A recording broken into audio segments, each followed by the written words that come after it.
தமிழ்நாடு முழுவதும் இருக்கிற அனைத்து மத்திய அரசு அலுவலகங்களுக்கு முன்னாலும் மதசார்பற்ற முற்போக்கு கூட்டணியின் சார்பில் இதே நேரத்தில் மாபெரும் கண்டன ஆர்ப்பாட்டம் நடைபெற்றுக் கொண்டிருக்கிறது. என்ன காரணம் என்றால், இந்திய துணைக்கண்டத்தை ஆண்டு கொண்டிருக்கக்கூடிய மோடி தலைமையிலான பிஜேபி அரசாங்கம் அது பொறுப்பேற்ற நாளிலிருந்து இன்றைக்கு வரை நாட்டு மக்களை பற்றி அக்கறைப்படாத, கவலைப்படாத ஒரு அரசாங்கமாக இருந்து கொண்டிருக்கிறதுக்கு என்பதற்கு பல்வேறு உதாரணங்கள் கடந்த காலங்களில் நடந்திருக்கிறது. ஒரே நாள் இரவில் தொலைக்காட்சியில் நாட்டின் பிரதமர் மோடி தோன்றினார்.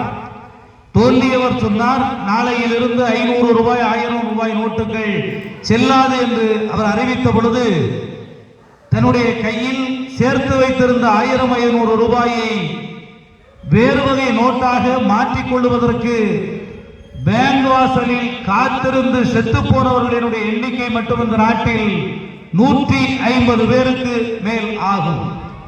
இப்படி தற்கூரித்தனமாக, தான் தோன்றித்தனமாக நாடாளுமன்றத்தில் தனக்கு இருக்கிற மிருக பெரும்பான்மையை பயன்படுத்தி நாட்டு மக்களை வஞ்சிக்கிற பல்வேறு சட்டங்களையும் திட்டங்களையும் ஆளுகிற மத்திய அரசாங்கம், மோடியின் தலைமையிலான பிஜேபி அரசாங்கம் நாளொரு வண்ணமும் பொழுதொரு மேனியுமாக அறிவித்துக் கொண்டிருக்கிறது. இதற்கு முன்பு காங்கிரஸ் கட்சி இந்தியாவை ஆட்சி செய்து கொண்டிருந்த காலகட்டத்தில் இந்தியாவின் பிரதமராக இருந்த மன்மோகன் சிங் அவர்கள் தன்னுடைய ஆட்சி காலத்தில் நமக்கெல்லாம் 400 ரூபாய் மதிப்பீட்டில் வெறும் 400 ரூபாய்க்கு சிலிண்டர் கிடைக்கிற நிலை இருந்தது. மோடி அவர்கள் பிஜேபி அரசுக்கு தலைமையேற்று ஆட்சி பொறுப்பிற்கு வந்ததற்கு பின்னால் 1100 ரூபாய் கொடுத்துத்தான் வீட்டிற்கு சிலிண்டர் வாங்க வேண்டும் என்கிற அவல நிலை ஏற்பட்டதோடு மட்டுமல்ல, 40 ரூபாய்க்கு காங்கிரஸ் ஆட்சியில் விற்ற பெட்ரோல் இன்றைக்கு 100 ரூபாய்க்கு மேல் விற்கப்படுகிற கேவலமான நிலை ஏற்பட்டது மட்டுமல்ல, இன்றைக்கு சமையல் எரிவாயு வீட்டு தேவைக்கும் வணிக பயன்பாட்டிற்கும் கடைகளுக்கும் கம்பெனிகளுக்கும் தொழிற்சாலைகளுக்கும் கிடைக்காத ஒரு அறிவிக்கப்படாத நெருக்கடியை பிஜேபி அரசாங்கம் இன்றைக்கு அமுல்படுத்தி இருக்கிறது.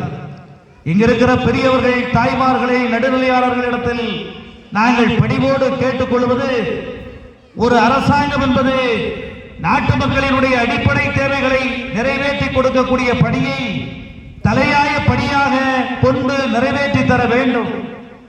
ஆனால் பிஜேபி அரசாங்கம், மோடியினுடைய தலைமையில் இயங்கிக் கொண்டிருக்கிற இந்த அரசாங்கம் உலகத்தில் இருக்கிற வல்லரசு நாடுகளுக்கு இணையாக நமக்கு மதிப்பும் மரியாதையும் இருக்கிறது என்று மார்தட்டி பொய் பிரச்சாரம் செய்து கொண்டிருக்கிற இந்த பிஜேபி அரசாங்கம் தன்னுடைய தவறான வெளியுறவு கொள்கையால், தன்னுடைய தவறான வெளிநாட்டு பழக்க வழக்கங்களால், கொள்கைகளால் இன்றைக்கு கேஸ், பெட்ரோலிய பொருட்கள் தட்டுப்பாடாகின்ற ஒரு சூழ்நிலைக்கு நம்மை கொண்டு போய் தள்ளி இருக்கிறார்கள். இந்திய துணைக்கண்டத்தினுடைய பிரதமராக இருக்கிற மோடி அவர்கள் 56 இஞ்சி மார்புக்கு உரியவர் தான் என்று தன்னை அறிவித்துக் கொண்டிருக்கிறவர்.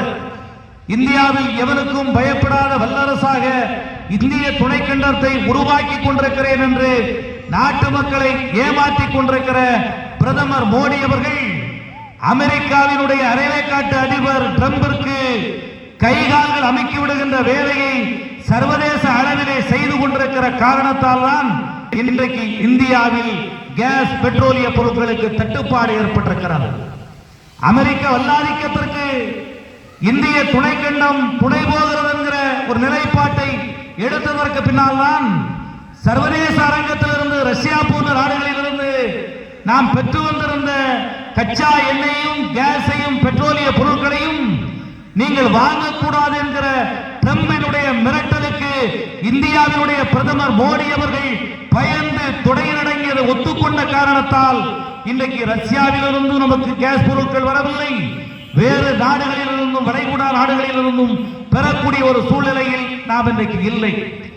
ஆக தன்னுடைய தவறான கொள்கைகளால், தன்னுடைய தன் திடமற்ற, தன்னுடைய மனோபாவம் மோசமான நிலையில் இருக்கிற இந்தியாவினுடைய பிரதமர், பயந்தாங்கொள்ளி பிரதமர் மோடி அவர்களினுடைய நடவடிக்கையால் இன்றைக்கு நம்முடைய வீட்டிற்கு ஒரு கேஸ் புக் செய்ய வேண்டும் என்று சொன்னால் அந்த கேஸை புக் செய்கின்ற அந்த செயலி இன்றைக்கு தற்காலிகமாக நிறுத்தப்பட்டிருக்கிறது.